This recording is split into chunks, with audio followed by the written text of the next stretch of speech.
E ontem à noite a gente estava conversando sobre como tem notícia absurda com a qual a gente tem que lidar diariamente e passar aqui para você, nosso ouvinte, como se fosse a coisa mais normal do mundo, né? E a gente acaba acostumando nesse mar aqui de notícias estranhas com o que a gente convive no nosso país. Então, combinamos o seguinte. Eu, o Cláudio Humberto, já vou dar bom dia pro Cláudio. Bom dia, Cláudio. Muito bom dia, Thaís Freitas. Bom dia, São Paulo. E o nosso convidado especial, o Douglas Santucci, apresentador do Band Notícias, todos os dias às 10 da noite na tela da Band, com a gente hoje aqui no nosso estúdio. Bom dia, Douglas. Bom dia, Thaís. Bom dia, Cláudio Humberto. Um grande prazer participar aqui do Jornal Gente. Bom dia, Douglas. Bem-vindo. O que a gente combinou, né, Cláudio? Vamos aqui, nós, fazermos um jogo com o nosso ouvinte, que é o jogo do Jornal do Absurdo. Notícias absurdas que a gente daria aqui com a maior naturalidade e que hoje a gente vai destacar ali o lado grotesco delas, né? Elas não deveriam estar aqui na nossa pauta porque não deveriam ter ocorrido. Então já vou convidar o nosso ouvinte a participar conosco pelo nosso WhatsApp 11 999 04 8756. 11 999 04 8756. E a mandar pra gente a sua manchete também pro Jornal do Absurdo. Eu vou começar com duas notícias então, que me chamaram muita atenção e que acho que casam bem nessa proposta aqui que a gente tá colocando hoje no Jornal Gente. A primeira delas, referente justamente ao desembargador Eduardo Siqueira, que chamou tanta atenção essa notícia aqui no Jornal Primeira Hora. A notícia do absurdo seria mais ou menos a seguinte: desembargador que ofendeu e humilhou guardas civis em Santos deve ser punido pelo CNJ, já foi afastado do cargo, mas aconteça o que acontecer, vai continuar ganhando o seu salário integral, que bate ali quase na casa dos R$40 mil. Aconteça o que acontecer. Manchete 2 para o Jornal do Absurdo hoje. Misael Bispo, assassino da namorada Mércia Nakashima, com requintes de crueldade. Ela morreu afogada, o carro foi jogado dentro de uma represa. Ele foi condenado a 22 anos de prisão em regime fechado, depois de muito trabalho de investigação, de prisão, de julgamento, de todo o aparato judicial, polícia, Ministério Público, júri popular. Ele estava preso e aí o advogado dele falou o seguinte: o meu cliente é do grupo de risco porque tem hipertensão e por isso deve ir para casa nesse cenário da Covid-19. Não tem tornozeleira para todo mundo, então vai sem tornozeleira mesmo. E foi isso que a Justiça assinou e numa canetada todo esse trabalho foi em vão da Justiça, acabou agora.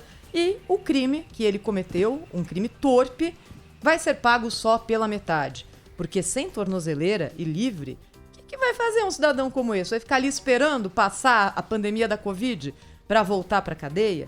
E aí aqui, o absurdo, além da própria notícia, não é? É o fato de que nas cidades, cada vez mais a vida volta ao normal. E as pessoas que precisam trabalhar, precisam retomar suas rotinas, estão mais ou menos por decisão própria, optando por se expor à Covid, até porque o país não conseguiu apresentar um outro plano de controle dessa pandemia que não fosse esse. Vamos tocar o barco e seguir em frente e vamos ver no que vai dar. Então, é o mesmo país que não consegue oferecer uma proteção para o seu cidadão, que vai lá e protege um assassino torpe como esse, condenado a mais de 20 anos de prisão, porque matou a namorada por ciúme. Não aceitou que ela terminou o namoro. Foi um caso de muita repercussão na época. Começo assim, então, aqui o nosso Jornal do Absurdo, hoje no Jornal Gente da Rádio Bandeirantes. Cláudio Humberto, passando o olho pelas notícias de hoje, o que entra na classificação para você de manchete do absurdo, Cláudio? Olha, Thaís, muito bom dia novamente. Bom dia, Douglas, bem-vindo aqui ao nosso programa. Olha, para mim a dificuldade é escolher somente dois, né? Dois temas. Mas se a gente se restringir à justiça brasileira, por exemplo, a gente vai ver no que a gente se meteu, ou pelo menos no que aqui os brasileiros estão sujeitos, né? A gente assistiu na semana passada o Supremo Tribunal Federal consolidando a decisão de proibir a polícia ou as forças policiais no Rio de Janeiro de atuarem contra o crime organizado. Todo mundo sabe disso, é uma decisão absurda, incompreensível. Os ministros do Supremo chegaram ao detalhe de proibir a polícia para sempre, não é só durante a pandemia, de usar helicópteros na perseguição aos bandidos, porque afinal de contas é uma vantagem que a polícia tem sobre os bandidos, é o helicóptero, dá para monitorar suas rotas de fuga lá nas favelas que eles controladas por eles. Pois até isso o Supremo Tribunal Federal fez. O que é que aconteceu?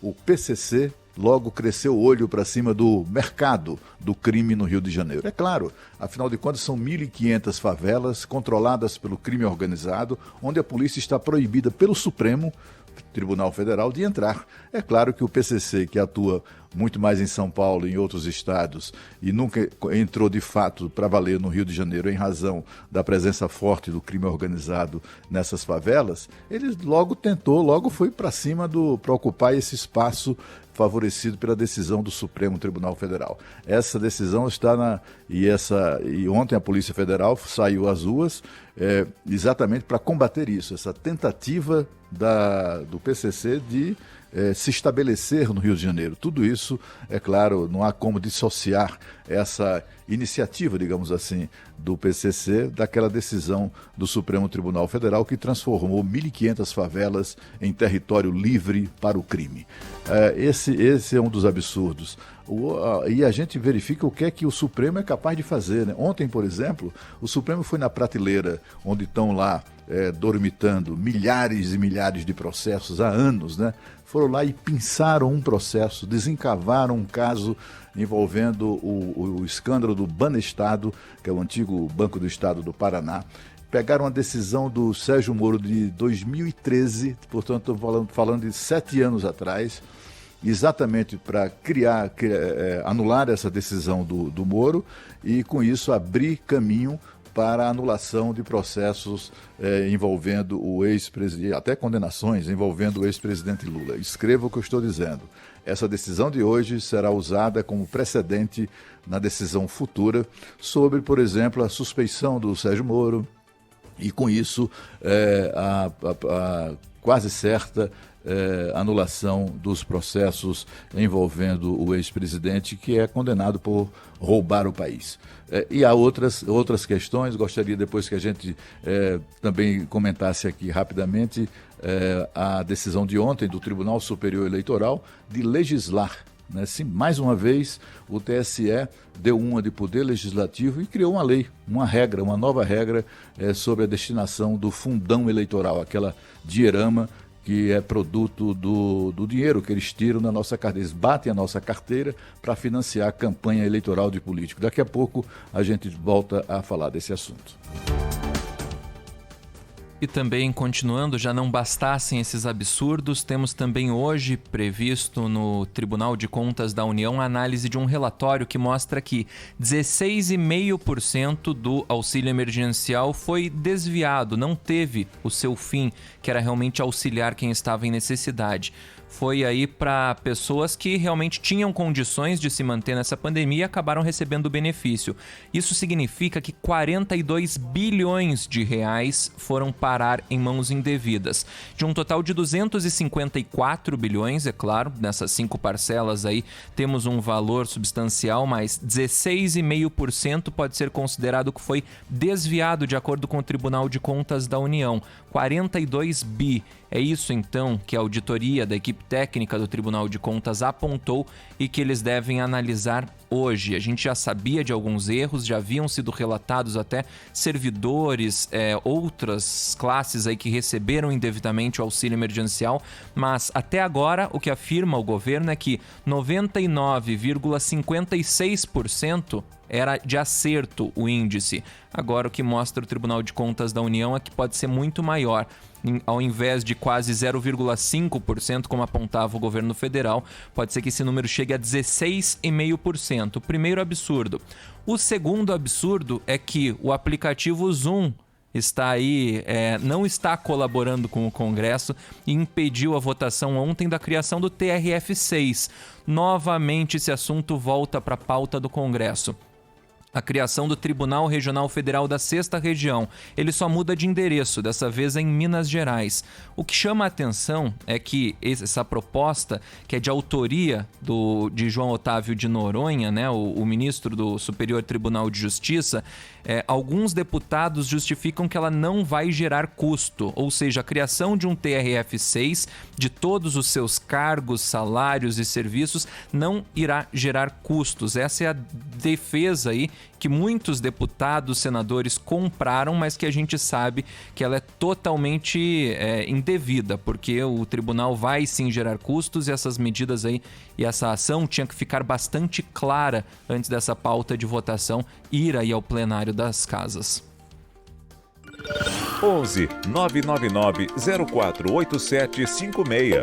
O nosso ouvinte também participa aqui do Jornal Gente com o nosso tema de abertura e fala a respeito das notícias absurdas. Para você, o que é absurdo hoje no noticiário, mas que, enfim, a gente está tão acostumado que às vezes nem toma conhecimento dessa forma, né? Bom dia, Thaís. Bom dia, pessoal. Paulo de Santos. Minha manchete. Desembargador recebe condecoração do Tribunal de Justiça de São Paulo. Aspas. É a nossa cara. E de pensar que esse desembargador já sofreu 40 processos disciplinares. E ninguém ficou sabendo desses, né? E a gente só ficou sabendo desse fato agora, quando houve ali a presença de espírito de um dos guardas civis, já sabendo que aquele cidadão era encrenqueiro, para falar aqui no popular, e resolveu filmar o flagrante, sabendo que de lá poderia até acontecer alguma coisa que poderia vir a complicar a vida dos guardas civis que estavam trabalhando. Se não, ia ficar por isso mesmo, né?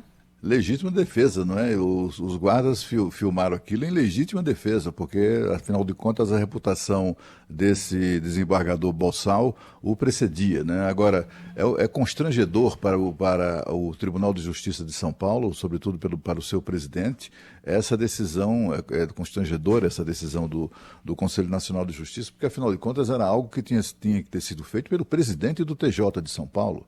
Imediatamente, né? Não tem nem que estar abrindo o procedimento para verificar. Está lá um flagrante em vídeo, né? Absolutamente, sabe, irrespondível, né? Chocante, revoltante, né? Indigno da justiça brasileira.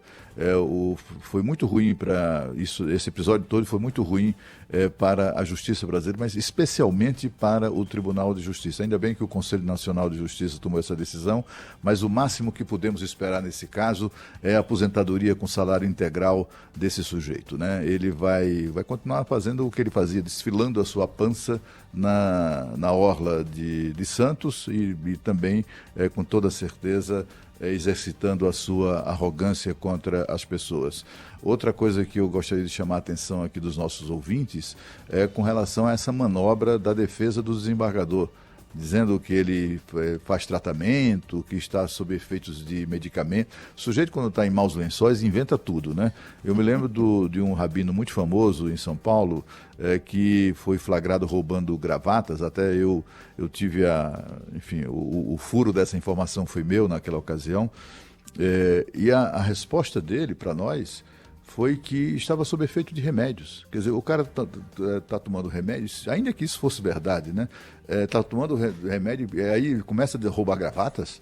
O outro está tomando remédio, aí começa a fazer o que fez, né? Tentando humilhar um guarda que estava dignamente exercendo o seu trabalho, né? Olha, há muita coisa que mudar neste país, viu? Agora, o que ninguém imaginava é que essa situação é algo que, após 40 vezes, então, a arma do guarda municipal civil de Santos foi o celular.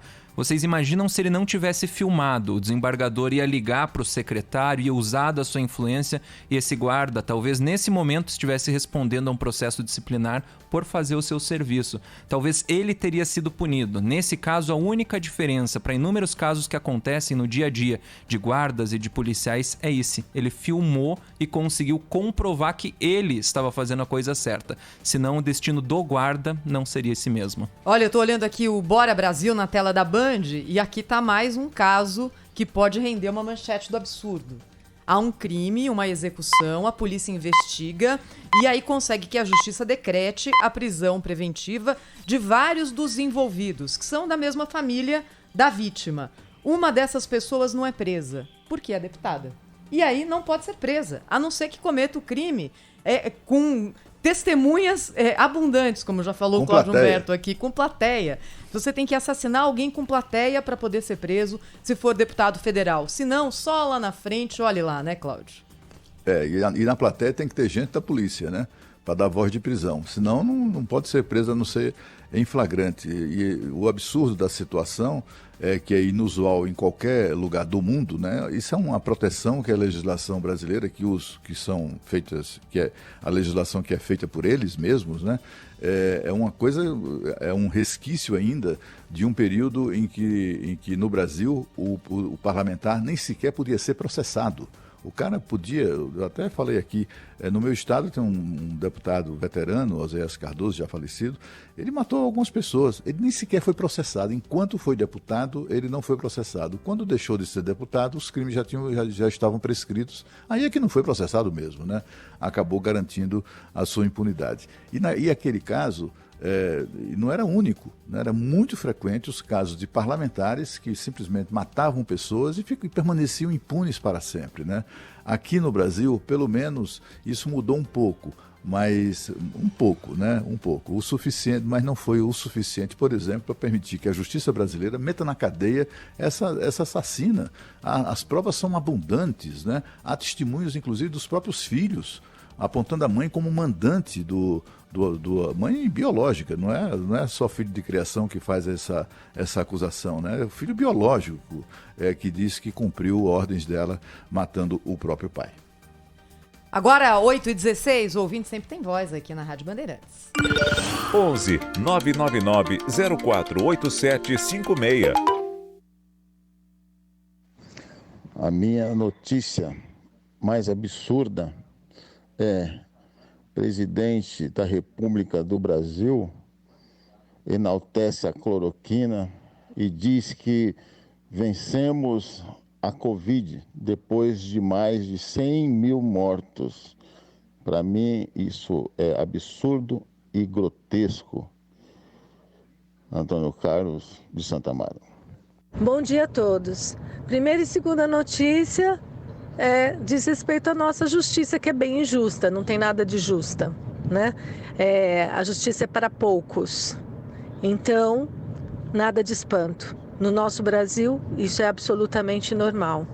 Eu já cansei de me revoltar, viu? Helenice, São Paulo. Bom dia, amigos da Rádio Bandeirantes. Meu nome é Luiz Fernando, aqui da Zona Sul de São Paulo.